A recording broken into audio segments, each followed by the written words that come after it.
Well, welcome to the Business Spotlight series. My name is Donna Kapmeyer, CEO and firm owner of Action Coach at Coastal Bend in beautiful South Texas, and I will be your host for today. I am very excited to have our special guest, Brad Nations, on our show. Brad is the founder and CEO of JP Advisory. And today we're going to talk about Brad's journey in his business, his challenges, successes, and have him share what it's really like to own and operate a business as an entrepreneur. If this is your first time on the channel, please be sure to like and subscribe so you can get notifications when we publish new content. Well, Brad, welcome to the show. It's great to have you on Oh, it's great to meet you. I'm excited to be here. Thanks for the opportunity. in this beautiful, cold, snowy day. I'm glad that you were able to make it. And even though it's always short-lived in Texas, we do take it when we can get it. So, Absolutely. Yep. so thank, Absolutely. all right. Well, let's go ahead and talk a little bit about your journey on how you got to where you're at. Yeah, happy to. So, it's been probably like most folks, like, what we started out doing is nothing at all what we ended up doing. So I think I fall into that category as most, and also probably through a couple different career kind of reimaginations along the way. But today I'll give you kind of a sense of what I do today, and I'll give you kind of a quick background how I got here. But I run an organization, as you mentioned, named JB Advisory. And really, I work with a wide range of organizations within the healthcare space. And so that could be a really early stage startup. So, for example, I work with health technology or digital health organizations really all over the country.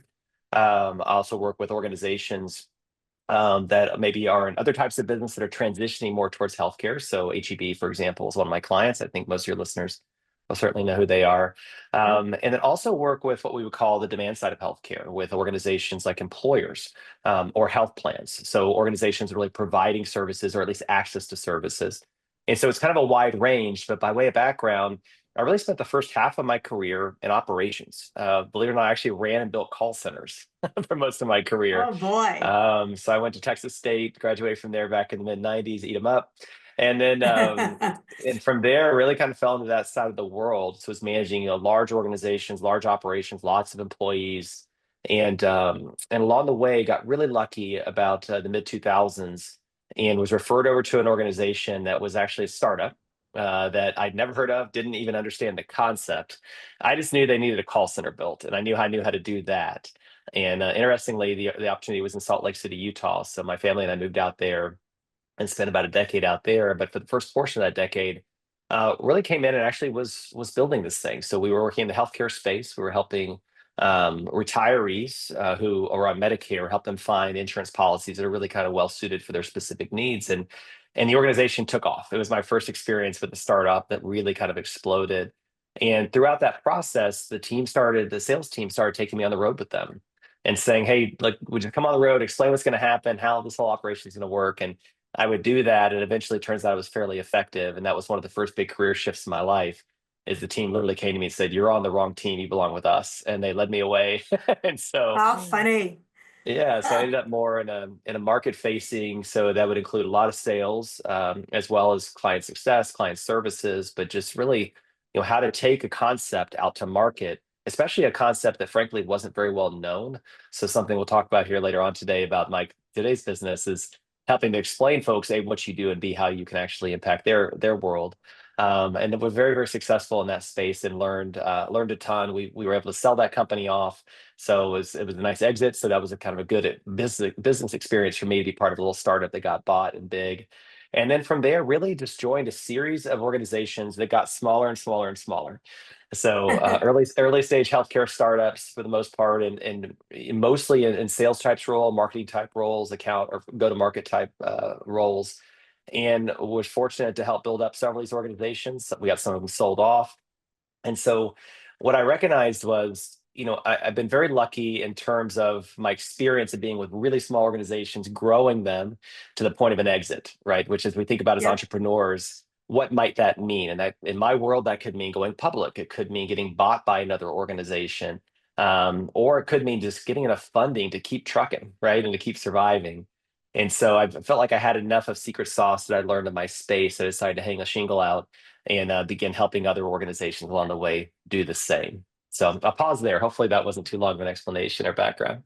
That was perfect. And boy, what a space you've been in your career. So appreciate that kind of that history behind your journey.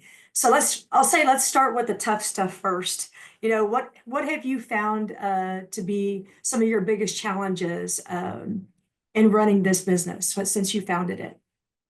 Yeah, great question. I'd say I think probably the biggest challenge that I faced, and maybe a lot of entrepreneurs maybe do face, is not placing a value into the expertise that I do bring, right? So I think in many cases, I think we all have that voice in our shoulder that we question ourselves, right? And we think, "Gosh, am I really qualified to go out and have this conversation?"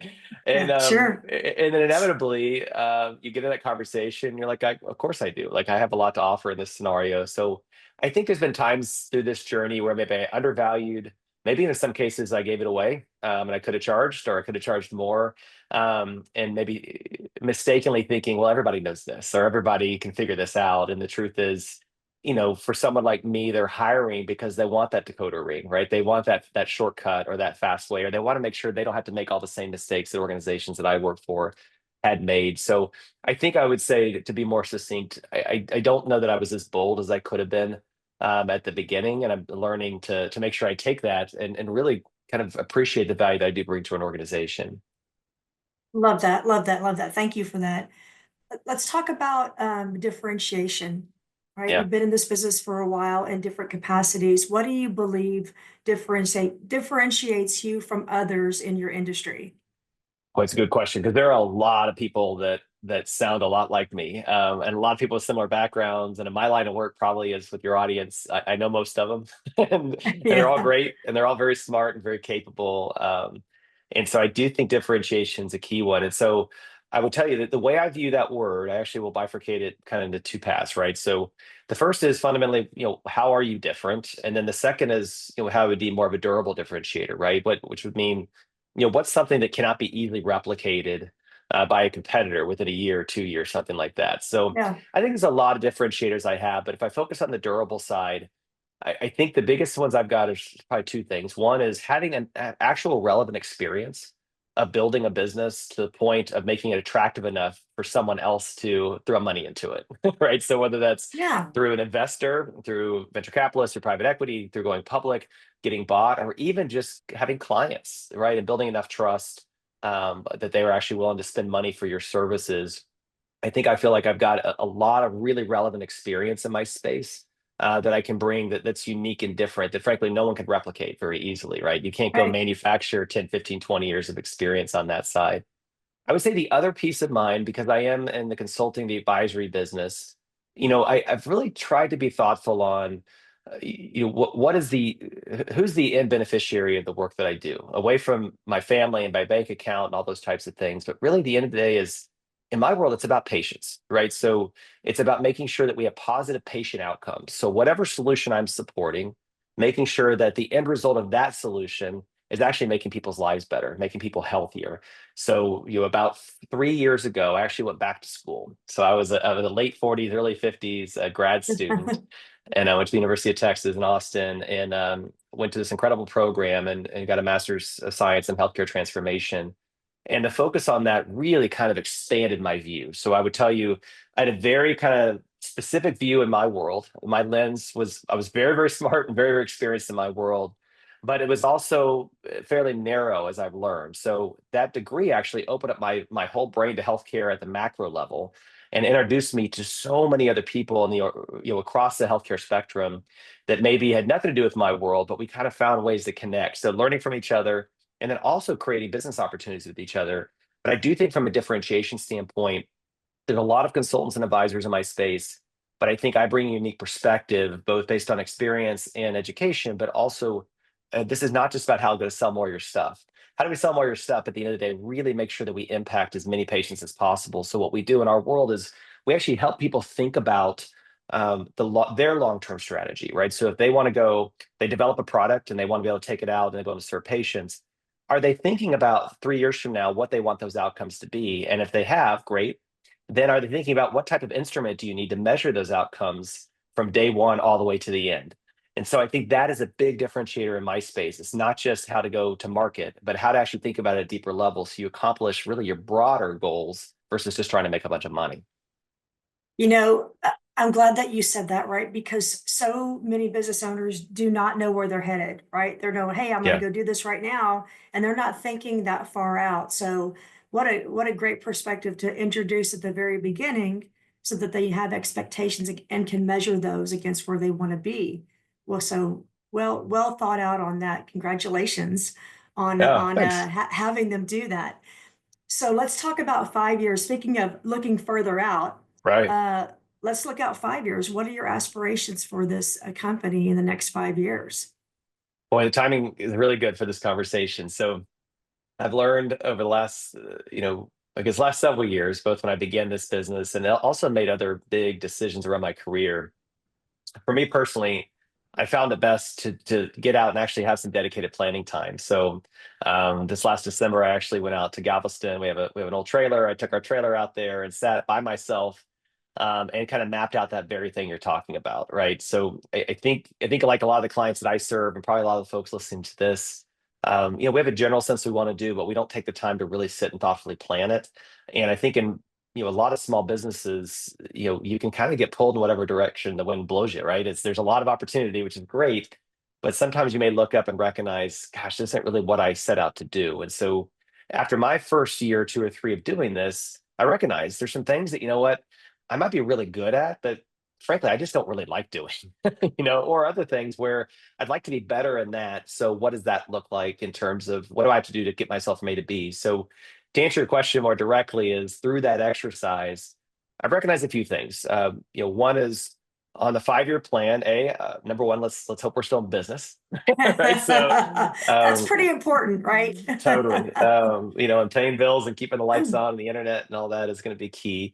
But assuming we can solve for that, I'd like to have been able to look back and recognize that on kind of both sides of the healthcare space that I serve, that there's a list of hundreds of thousands of patients that were positively impacted by the work that I did, or there's organizations that were able to grow and provide jobs and provide income to their employees and really innovate the healthcare space. Because we're all consumers of healthcare, right? Healthcare is Yes. 20% of our economy. No one can escape that. And so this is something that's not going anywhere. So positive thing is I've got job security everywhere I look, right? If my business doesn't work, there's a lot of jobs I can go get to try to ultimately help solve the healthcare crisis. But at the end of the day, my little tiny part of it's going to be key. So can we help then drive organizations in the right direction, both to survival and then also with a really clear focus on patient outcomes and lower costs? So there's a term in our space a lot of people may have heard about, even if you're not in healthcare, called value-based care, which Mhm. is the thought, it's the intersection of cost and quality, right? So how do you make sure that we're providing the best possible outcomes for the patients at the lowest possible cost, which is the dream? And how do you actually improve the patient experience along the way where healthcare isn't a chore or a burden? And well, let me reiterate the word burden, right? Too many times as patients, we are left to navigate our own healthcare. So a lot of the Yeah. organizations that I help are really focused on making the journey easier as well as providing better outcomes at lower costs. So I hope in 5 years that the types of clients I support, the variety of them is voluminous. So I hope I get to work with a lot of interesting folks who are so far so good, and I get to work with folks that are just not in it for the money. And luckily, I've gotten to the point in my career where I can begin to sniff that out pretty easily, Yeah. and not being afraid to tell a potential prospect, I don't think we're a great fit for each other. And I think that's an important part of the business is the discipline to be able to say this is not fit my personal strategy for my business. And at the end of the day, I just don't think I'm going to enjoy this work. And recognizing that comes maybe as a point of privilege. Once you have enough, success in your business, to be able to turn work away. But at some point, that is part of the goal. Saying no is a big part of building a business. I'm glad you brought that up because it's so easy to say yes to everything, but learning the Mm, value of saying no and being totally okay with it's okay to say no, right? And it might be a lot of cases a lot better off to say no so that you don't end up in a predicament that you don't need to be. And so right. you're absolutely right. The more successful you are, and when you know that you take that fear factor out of it of saying no, it's much better to be able to say no. And the more you say no, the better things can be. Yeah, that's right. I agree with all that. That's well said. Awesome. So let's talk about success and people who have maybe motivated you in your life. When you think about success, who is the person or the people that you think about? Boy, that's a good question. There's a lot of people. I feel like you're the Academy Awards. There's so many people to thank, and you'll forget all of them. But yeah, I would say, there's been like probably like a lot of us. There's been two or three legit mentors for me, and even if I didn't recognize they were mentors at the time, but my original CEO, one of the first startups I worked with, was somebody that I'll never forget. He told me, he said. He said, my gift, my superpower is I can see into the future. And you're like, kind of roll your eyes, like, okay, whatever, whatever that means. But he was spot on. He just like the role that he played in the organization as CEO, his superpower was to use a sports analogy, he was 30 yards down the field, and he was pulling all of us behind him.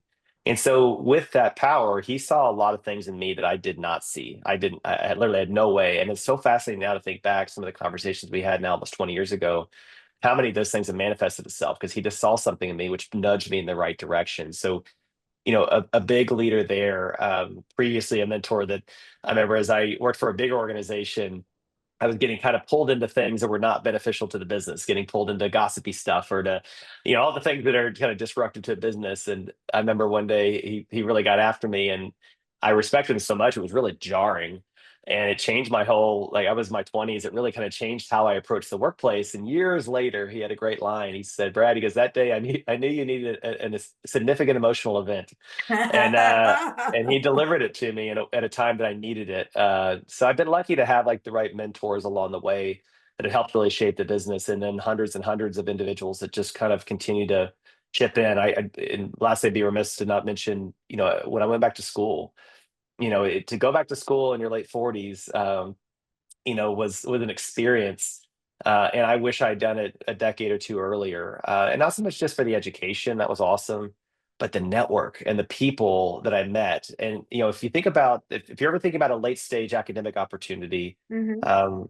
you go back to school, I'm not in my mid 20s. I'm not getting an MBA real fast so I can try to climb a ladder. Like I've climbed the ladder enough. I'm done. I'm trying to climb back down now. So when you go back to school in your 40s, your early 50s, you go to school for something you're actually really passionate about and you have Yeah. relevant experience with. So actually the average age of our cohort was like in its mid late 40s. So a lot of people about the same age. And then to meet some most incredible people I've ever met in my entire life that normally I would have been too intimidated to even say hello to at a conference. And now we're good friends. So we kind of elevated my game and the way I see the world and the folks I get to interact with. So we talked, someone once talked about like we are just an average of our peers, right? So what population do you put yourself within? That's who you're going to become, up or down. And I was able to elevate myself just because of these incredible people that I went back to school with, and I'm so thankful I did that. So that's a very roundabout answer to your question, but I've been fortunate. I will say one thing, and one thing I talk to my kids, and then one thing I talk to people that I mentor now is just seek mentors, right? Find people in your lives. If you don't know who those people are, seek them out. Send someone a note on LinkedIn. Ask for some time. People like being asked their opinion, right? So not being afraid to ask for help, is something I think I always encourage folks to stay away from. Like ask for help, find mentors so they can help to kind of shape the next phase of your career. Well said. You don't have to do this on your own, No, right? Right. There are that's people right. out there that can help you. So, and it sounds like you've had some really good influences in your life. And I like to say timing is everything. And Mm, whether it may not seem like it's the right time, it was the right time. yeah, that's So right. I'm not going to hold UT against you. I'm just going to say that have a legacy of Aggies, but that's okay. But man, it is a great school. And Well, if it and may, you go no, ahead. if it makes you feel any better, I don't root for them from a sports perspective. So Okay. I'm still, for better for worse, still my beloved Texas State Bobcats, who are finally a relevant sports program in the world, which is great. But yeah, when I went back to school at UT, I thought, oh, this would be kind of fun. I'll adopt like the big program and all that, and I just can't do it. Like I cannot root for them. So incredible academic university, crazy proud to be a Longhorn, but I don't root for the football team. Well, all I can say is thank you. You're welcome. So let's talk a little bit about the future as it relates to, what excites you about it? Transformation in the health industry, we got AI coming into the equation, but Yeah. what excites you about the future?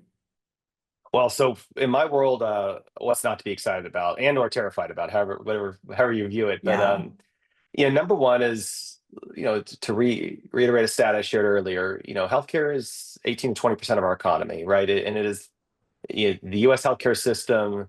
for a certain portion of our population, is the best healthcare system in the world. For most of our population, it's a very expensive one with outcomes that aren't as good as they need to be, right? So there's a lot of opportunity for improvements in healthcare. And no matter where you live politically or socially or anywhere in the country, we can all agree on that. Our healthcare system needs to be better. We don't need to have a Hmm. system that could fundamentally bankrupt someone because they happen to get sick. This is one of the only Right. countries in the Right. world, and probably the only developed country in the world, but that's a real thing.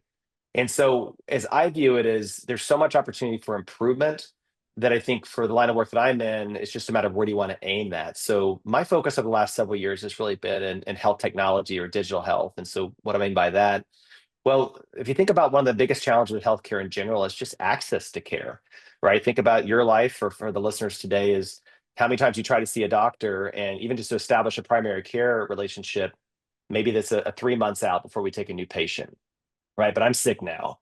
Or if you need to go see a Yeah. specialist, specialists, especially the one that's really, really great in your area for that thing you have, that weird random thing, that specialist might be 6 months out before they can see you. And so, prior days and not that long ago, we were all kind of just stuck, right, with wherever we happened to live. That's the providers we had access to. And while Yeah. wonderful people, their caseloads were overwhelming. Maybe they're not the most up to date on how to treat a certain condition. And so now with digital health, we've actually really kind of opened that up. So examples would be something as simple as telemedicine, which is now kind of Hmm. pretty basic for all of us, especially since post-COVID. Well, Yeah. in our lifetime, that's a miracle, right? That never existed Yeah. before. And so Yeah. now, no matter where I live, as long as I have access at a minimum to at least a cell signal, much less data, I can actually get expertise and get medical guidance from really anywhere in the world. And so what that's spun off is incredible things. Like I used to work for an organization that we provided second opinions. So you could live in Uvalde, Texas, and get a second opinion from a doctor at Mayo, right? Or researchers say, hey, for that condition you have, here's what the evidence is the right way to treat it today. And so finding ways to increase access to care is huge. The next thing that's really exciting in healthcare right now is really specific types of healthcare. So if there's any type of, everyone listening to this has something they're dealing with, right? So either a chronic Yeah. condition or an ache or a pain, or someone in their family. And so I can tell you that there are billions upon billions of dollars being poured into healthcare technology to help tackle every single little individual thing you could think of. So, example, I was in New York City 2 weeks ago. One of my clients is Peloton, who probably most of your listeners are familiar with. But I met with a couple founders while I was up there, one of which is working with patients with adult ADHD. So we call it the neurodivergent space, right? So there's actually a company who's received funding to go help patients, adult patients with ADHD, right? Hmm. So think about, 10 years ago, you're like, wow, I can't believe someone does that. And now they do that, right? With the rise of, we're seeing with obesity, with, you hear a lot about GLP-1s in the news today, like Ozempic, things like that. What does Hmm. that mean for patients long term? And so there's so much innovation technology. And then AI, you mentioned, AI is certainly the hot topic these days, but no one's quite sure yet how it's going to fully envelop or ingratiate itself into healthcare. But it's already popping up everywhere I look, and some of it's really Yeah. exciting, some of it's a bit superfluous, but it's going to change everything, and hopefully mostly in a positive way. So I'll pause there. I could probably nerd out on this all you want to. No, it's very intriguing. I could let you go on as well. So no, I appreciate that. One of the things that you mentioned, as far as what you would do differently, is I'd have gone back to grad school earlier. What other things, looking back now, would you have said, you know what, I wish I would have done that differently? Yeah, I think a few things. I think you know the idea of sitting out and planning is probably key. I think as either small business owners or entrepreneurs, we're just excited about getting out there, right? And we had an idea, or maybe we have an anchor client, right? Maybe we have like somebody, like we had a group that we know would pay us some money to at least get me off the ground. But whoever coined the term "hope is not a strategy," right? It's be able to take a step back and really recognize that what I said earlier is, what do I want to do? Where can I add differentiated value? And what's doesn't have to be fun, doesn't have to be like your favorite thing in the world, but something you actually don't mind getting up every single day and doing. So I think where I see others make have challenges, and I probably did at the beginning too, was just not having enough clarity on what I wanted to do. I remember you mentioned mentors. I had an incredible chief operating officer a million years ago. And I was young and I was excited and I had a million ideas. I'm like, we could do this, we could do that, we could do that. He's finally like, we're not gonna do any of those things because we're gonna do this one thing and we're gonna be awesome at it. And he was right. And I remember as a kid, I did not understand it. It's like, hold it, we have this platform, we can do this and that. And he's like, we need to really be specific on this thing. And so I thought about that through my planning is, while I may offer multiple services, they're all in service of a single goal, of a single objective. Like, what do I want to do and make sure I stay within that? So, to use an academic term, since I'm talking about grad school, it's a rubric, right? So how do you create a rubric that says, here's what's important to me, both my professional life and my personal life? And then how do I make sure I evaluate every solution through the lens of that rubric? So maybe it's a certain type of tasks you want to do every day. Maybe it's how you assign your time with your family, right? Being a small business owner, entrepreneur, if you let it, it will eat up all of your available time. So you would need to make decisions. So, I don't want to have to work 80 hours a week. Maybe you only want to work 30 hours a week, but how do you build the boundaries to make sure you do that? And a lot of it comes down to what we said earlier, saying no. And a lot of it is having a plan and executing, not being afraid to evolve and change and iterate on the plan, but having a plan. But if we just kind of assume, oh, it'll all work out, and it's worked out for the first couple of months, odds are that's not going to sustain itself. So, and one last thing I would tell you, I think an area where I think I have done a pretty good job is finding really great thought partners and people that I can bring in to help supplement areas where maybe I'm not great. So just today, I was asked to join. I was asked to be a speaker at a thing in a few months, and I very quickly realized, I think I'd be okay at this, but a partner of mine would actually be amazing at this. So let's bring her in, and we could do this thing together. Or maybe in some cases, be okay to say, you know what, I don't think I'm the right guy for that. Let me send you over there to Sally, and I think she'd be a better solution. So I think surrounding yourself by sharp folks that have complementary skills is something that if people aren't doing, that would be a mistake. If they are doing, I think it's really beneficial. You bet. 100% agree with that. 100% agree. Fantastic. Well, I'm going to ask you the toughest question to end Oh with boy. is what's, no, not for real. It's not that hard, but what is the best way for our audience members to be able to get in contact and learn more about you? Yeah, well, I love it. If nothing else, just to visit, learn what other people are doing in the space, especially those in adjacent areas. So, like a lot of entrepreneurs, I've been so busy, I haven't actually had time to build a website or that sort of thing. So LinkedIn's a great resource. And just reach out directly to me. Email is brad@jd-advise.com. Would love to visit and have a conversation and just learn more about what everyone's doing out there. I think it's a lot of fun, but I think just I believe networking is a huge portion of being successful as an entrepreneur and being successful. I think if there's one superpower I have, to quote my old CEO, it's my ability to network and not being afraid to kind of reach out and make connections, because you just never know which one of those random meetings at some random conference or some random meeting is going to be the thing that's going to shape your life 5 years from now. So I encourage anyone to reach out. I'd love to, and vice versa. Would love the chance to visit with any of your followers out there. And I'm excited for this, and really thank you for this opportunity. This has been fun. Well, fantastic. Well, Brad, thank you for sharing your story. This has been very enlightening, inspirational, and I really hope that our audience finds this information very valuable. I'm pretty sure that they will. This is the Business Spotlight Series with Donna Kapmeyer from Action Coach at Coastal Bend and Brad Nations from JB Advisory. Please be sure to like and subscribe so you continue to see our great content. Thank you for watching and listening today, and bye for now. Thank you.